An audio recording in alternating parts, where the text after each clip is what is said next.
Dober dan, od srede do srede, kolega Markeš. Rečeva, da se situacija zapleta, da po Palestini, Libanonu, Ukrajini že tako se kriza širi v Sirijo, v sirski krizi pa sodelujejo ob islamski državi še Rusija, Kitajska, Turčija, ostale vele sile. Pravi, ta planetarni kaos se poglablja in postaja vedno bolj intenziven. Ja, mislim, ni nam pač dano živeti v miru že dolgo časa, ne?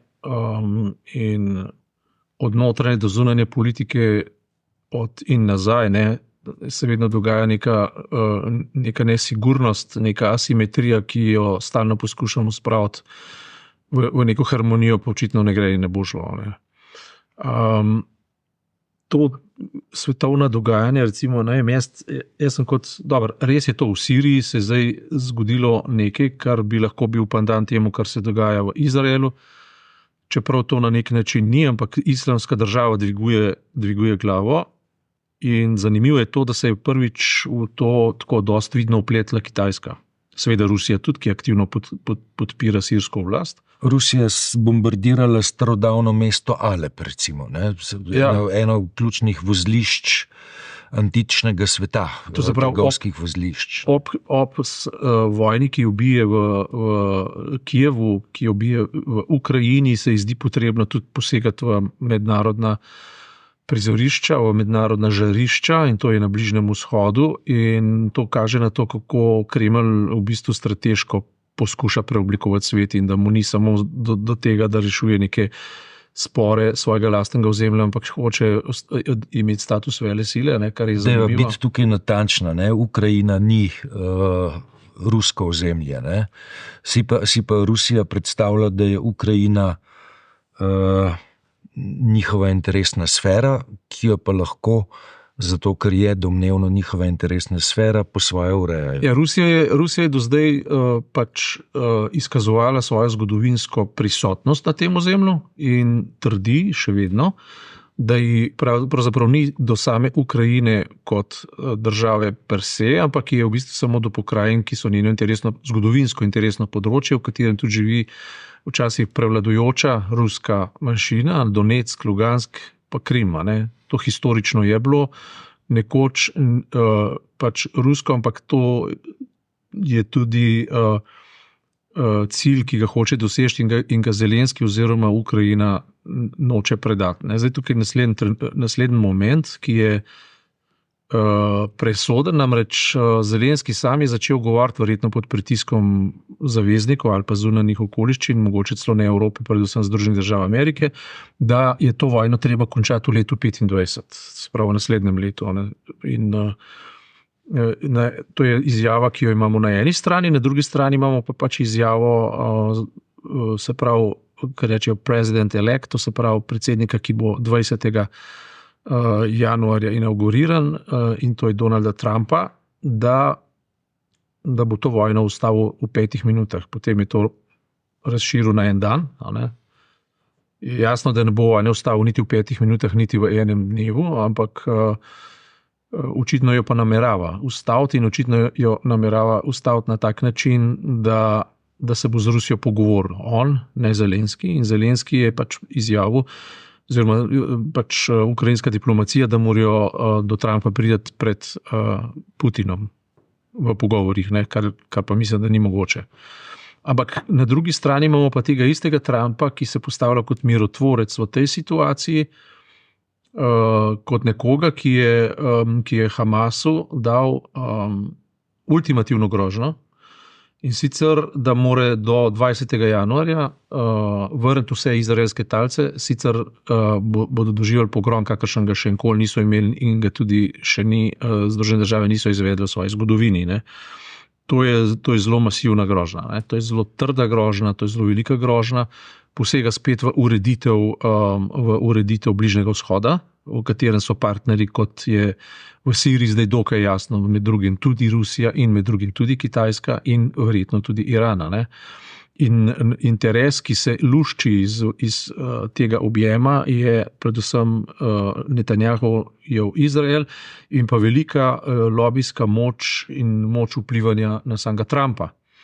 In tako se ta krog zapira in nakazuje pa predvsem to, da še kako ostaja odprta nevarnost, da bo Trump na neki točki lahko podlegel Netanjahujevi ambiciji in v vojno zapletel Iran. Ne.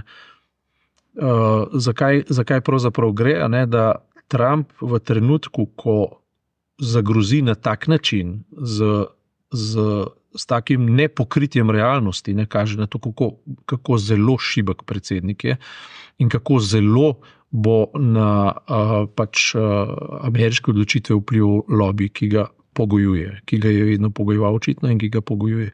Se pravi, on vedno bolj odpira karte, kot če je bil recimo Joe Biden še semita, ne, oziroma sionist, so rekli, da je to velik sionist, potem se bo izkazalo, da je Trump še dvakrat večji sionist in to iz povsem pragmatičnih razlogov. Ne. Ja, v mestnem času, ne, odkar sva se zadnjič pogovarjala, Joe Biden moralno bankrotiral s tem, ko je podpisal pomilostitev za svojega sina Hunterja. Lahko naveževa seveda tudi na prejšnji del tvojih pojasnil, ne, da je Hunter Biden še kar pomemben igralec na ukrajinskem odru. Ja, kako ta dinamika teče, pač premalo vemo, ampak na vsak način je bila ta Bidenova naklonjenost Ukrajini verjetno bistveno pogojena tudi s poslovnimi interesi svojega sina in pa lovi okrog njega, domnevam. Ne. Predvsem pa druga stvar bolj pomembna, namreč ta, da je Biden spet dokazal, zakaj je izgubil zaupanje in tako imenovano vero pri ljudeh Amerike, zaradi tega, ker ne vidijo ene bistvene razlike med njim pa med Trumpom. Trump je zdaj povsem očitno in transparentno šel v nepotizem. Ne. Nepotistično bo imenoval očeta svojega zeta Kushnerja za, če sem prav prebral, veleposlanika v Parizu. Te funkcije bo delil preprosto po všečnostnem ključu, po ključu tega, da milijonarji, recimo tisti, ki so si želeli polne zaposlitve za 8 ur države, na tak način jo bodo preprosto dobili. Elon Musk je nekdo, ki bo kreiral usodo Amerike in grozi, da bo tam ne vem koliko milijonov državnih uslužbencev kar odpustil in tako naprej. Skratka, za Bidena pa z demokrate se je pa predpostavljalo, da vendarle ohranijo formo pravne države, da ohranijo formo nečesa, kar ne bi bila pač posledica nekega razsvetljenskega formalizma, in to je na Zahodu do zdaj 200 let veljalo kot standard. In ta standard je očitno padel že na ta način, da je tudi on, enako kot Trump, pripravljen pogoljufati, če tako rečem, ali pa uzurpirati neke pravice, ki so zavezane nenapisanim pravilom, in ta nenapisana pravila so oskrbnike spodobnosti družbenega dogajanja ali pa teh ukrepov, in predsednik za integriteto nikoli ne bi tega naredil. Skratka, stopo je na bananino lupek nepotizma. Ja, točno tako. In potem se briše meja razlik in se nekako tudi za nazaj pojasnjuje, odkot ljudem ta odpor do Bidena, ki so ga izvolili, pa ni izpolnil svojih obljub. In to je univerzalen problem. Vse skupaj pelje tako, če zdaj smo v zunanji politiki, ampak recimo, če preveže na to, kar so se pogovarjali o notranji politiki, vladavina prava, formalnost, avtoriteta države in tako naprej pada očitno, na vseh nivojih. In ko enkrat začnejo rožljati z atomskim orožjem, to je v bistvu samo visoka ekstrapolacija rožljanja z orožjem na malih ravneh, recimo v Sloveniji, verjetno ne z atomskim orožjem, ampak z manjšim orožjem, na spodbijanje vladavine prava. To so pri Janši obravnavala prejšnji teden in sploh kako pravosodje enostavno razglasi za krivosodje, kako v bistvu priznava, tako kot Trump, recimo pravosodje oziroma pravno državo oziroma zakone samo pod pogojem, da služijo njegovim namenom, ne pa samim zase. Ne. In tle smo na zelo spolskem terenu, na katerem še najbolj trese po mojo Evropsko unijo, ne, ki ima pa neko tradicijo spoštovanja formalizmov, čeprav tudi sama že zelo stoji na bananinem ulupku, ne. Ampak kje se to lahko konča, to je pa seveda drugo vprašanje. Ne? Daj mi to razloži, ne, ta misterij. Od evropskih volitev do imenovanja Evropske komisije je minil, to sem preštel, 172 dni. Ob tem, ne, da je bil volilni rezultat na evropskih volitvah, ne, junija letos, relativno jasen. Ne? Pak 172 dni je ta naprava, Evropska unija, potrebovala, da volilni rezultat prevede v učinkovito oblast. V primeru, ne, v trenutku, ko je na dveh pragih Evrope, ne, na prvih pa zadnjih vratih vojna. Mislim, to so zdaj tegobe formalnih inštitucij, ne, in vsega tega. Ne. Jaz se zadnje čase res vračam k enem temeljnemu delu Mladena Dolarja, ne, o izvorih oblasti, ne, ki pojasnjuje, kakšno je to razmerje, ne, to na tak ortofilozofski način. Ne. In tam stvari zvenijo precej logično, precej jasne in tako naprej, ampak pod črto, ne, je padec avtoritete tisti, ne, ki razloži marsikaj, ne, ko gre v sistemi, v bistvu v logiko kapricioznosti namesto spoštovanja vladavine prava. Ne. Se pravi, po eni strani pa vladavina prava postala tako rigidna in tako neučinkovita, ne, da pri ljudeh vzbuja določene učinke in ki jih populisti z lahkoto unaučujejo. Ne. In potem se v bistvu na podlagi tega, kar si oni želijo, na podlagi njihovih želja, želijo tudi poiskati bližnjice, da bi to frustracijo razrešili. Ne. In jo razrešuje na 101 način, seveda. In to vzbuja skrb za prodor kapricioznih politikov, tipa Mussolini, takrat v 30 letih, da ne omenjamo Nemčije. In ti vzorci se zdaj zelo ponavljajo in so še kar strašljivi. Ne. Tako da krogi se ožijo, se zapirajo, tolerance je vedno manj, toni so vedno višji, rožljane z orožjem je zmeraj več. Ne. Tako kot so prejšnji teden pokazala, ne, da je kapriciozno ali pa obravnavanje pravne države, krivosodje in podobnih stvari, ne, in tempiranje te sovražnosti nič drugega kot, bom rekel, pretekanje časa do nekega dogodka, ki bo prišel. Ne, in to, da bo neka žrtev na cesti padla, je samo vprašanje časa v tej logiki. Ne.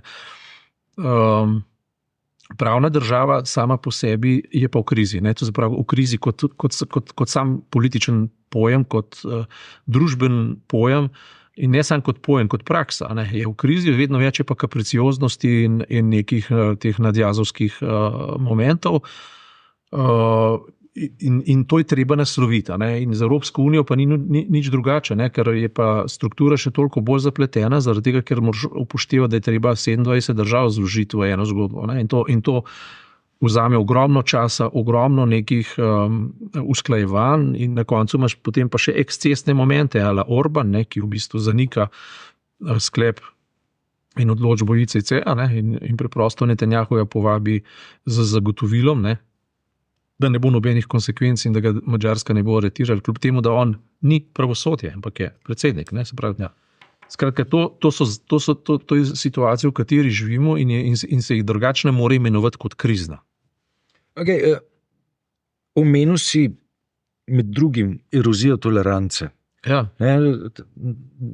Priložnost za navezavo na domači teren.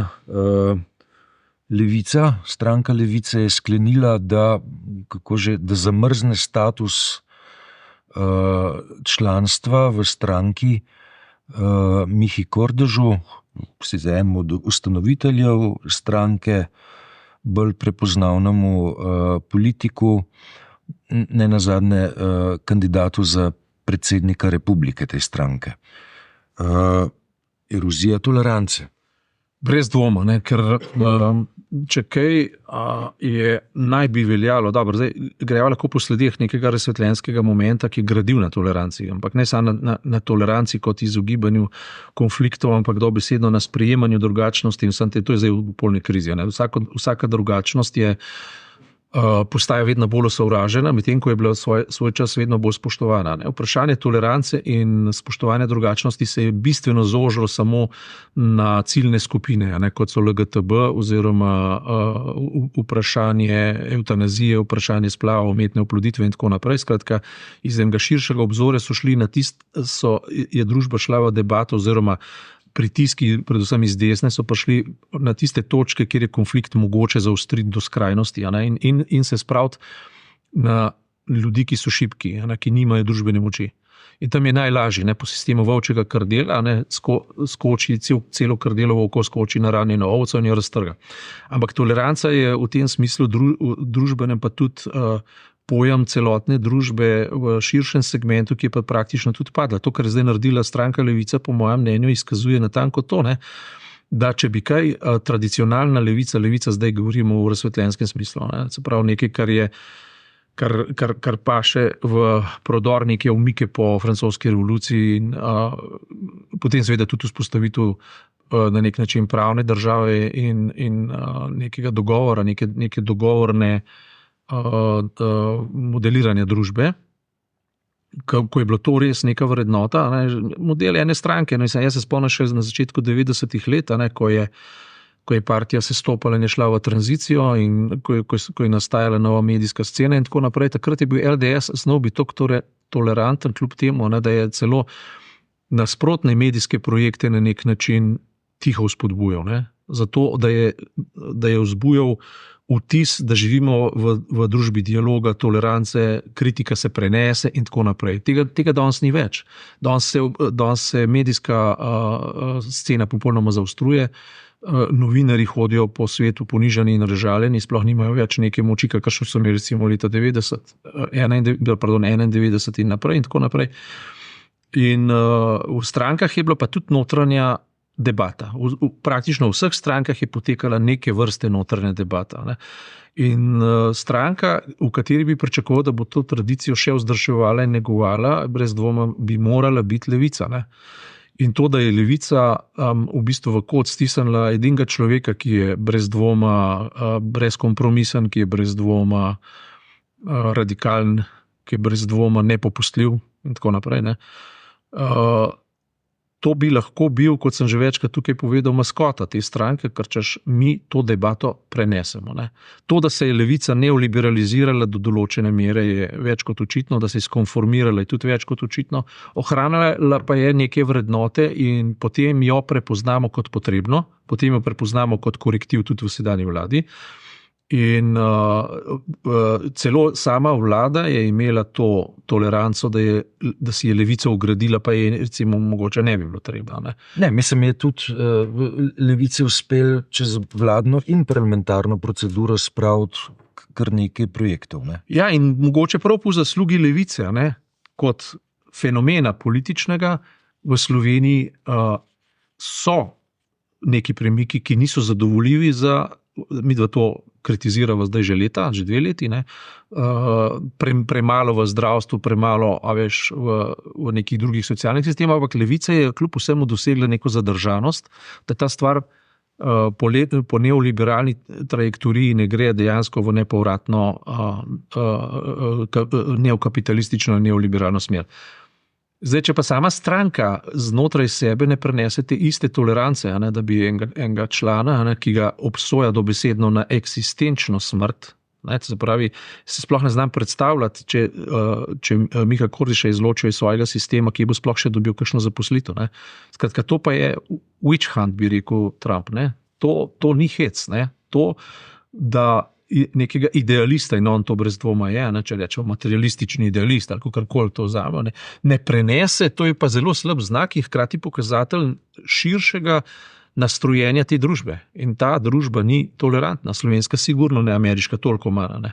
Svetovna situacija, v kateri so nastavljene, kaže preprosto na napenjanje mišic in na razmerje sil v celotnem svetu. Ne. Akterji v Siriji zdaj so Kitajska, Rusija in Turčija. Turčija sicer v nekem umestnem stanju, ki bi rada sicer malo podpirala islamiste, po drugi strani je pa Kitajska pa Rusija prišepetujejo, da naj se ohladijo in da naj podprejo mir v regiji. Ne. Ja, in ISIS, ne, kot fundamentalistična islamska organizacija. In te iste in ljudje tukaj ne štejo. Žrtve tukaj ne štejo, mrtvi ne štejo, živi ne štejo.